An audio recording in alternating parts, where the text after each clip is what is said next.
My name is Jim Vickaryous, and I want you to be a privileged lawyer. A happy client gave me a hug, thanked me for years of hard work and a successful end to her case. I was humbled by such a heartfelt compliment. I told her, "Thank you, ma'am. It was my privilege to represent you." And it really was my privilege to represent her. After all, we couldn't be lawyers at all if we don't have a client. These days, it's not considered a good thing to be privileged.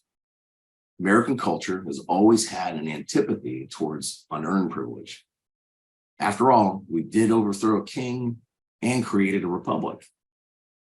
But could being privileged be a good thing if it's earned and used to help others? I think it could be. Being a lawyer is hard-earned privilege. Don't believe me?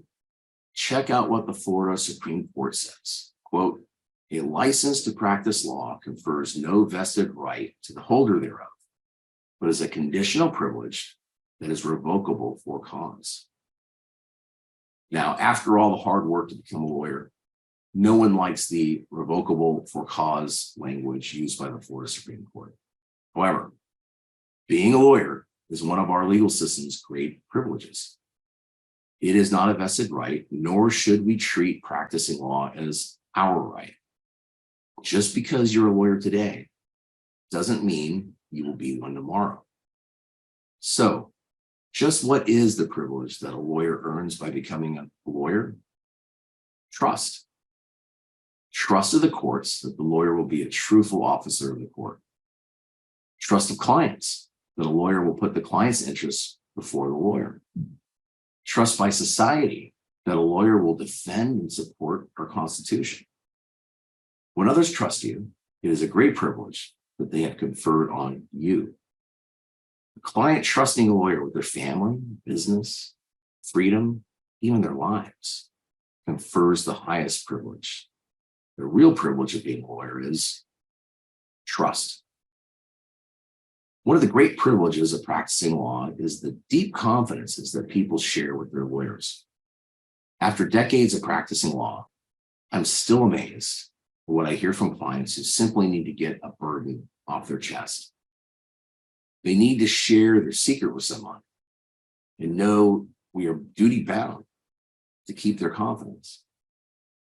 Things a person will not tell their spouse, their professor, their closest friend, their counselor, they will tell their lawyer. This high level of trust is given a name. Interestingly enough, the attorney-client privilege. The trust that makes practicing law a privilege is the highest aspiration of a lawyer. Always endeavor to keep that trust. This trust can be lost in many ways. There are many ethics rules that outline every conceivable way that a lawyer can breach the trust of the court, a client, or society at large. It will suffice to say that the ethics rules are the bare minimum for which the Florida Supreme Court will revoke your privilege to practice law. For the majority of lawyers, it is not the bare minimum which inspires us. We aspire to the highest levels of trust with our clients. The best guiding principle for keeping another's trust is to keep their interests before yours. Putting others before yourself is contrary to most human psychology. Because it's so rare, you'll gain lifelong clients by making this your consistent practice. Now, the earned privilege of being a lawyer allows a lawyer's very thoughts and private notes made in furtherance of a client's representation to be privileged. Indeed, this work product privilege gives a lawyer a competitive advantage to all other professions. A lawyer does not have to disclose his strategy to best represent his client. The privilege of being a lawyer requires constant sharpening of the saw, so to speak. As we age in the practice, so does the law. The law keeps changing, and we must keep learning. To keep earning the trust of our clients, we must maintain our knowledge and skills by regularly attending legal education programs and staying up to date with the latest laws and regulations related to our practice area. Our clients like to look at a battered and well-used briefcase. but not so much a battered and dated legal mind.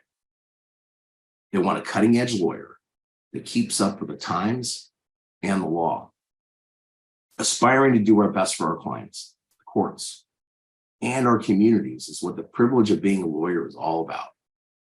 Those around us look to us to be leaders, and we are privileged to have that trust. Let's keep earning it day by day. I've been privileged to be a Florida lawyer. Let's all resolve to be privileged lawyers. Thank you.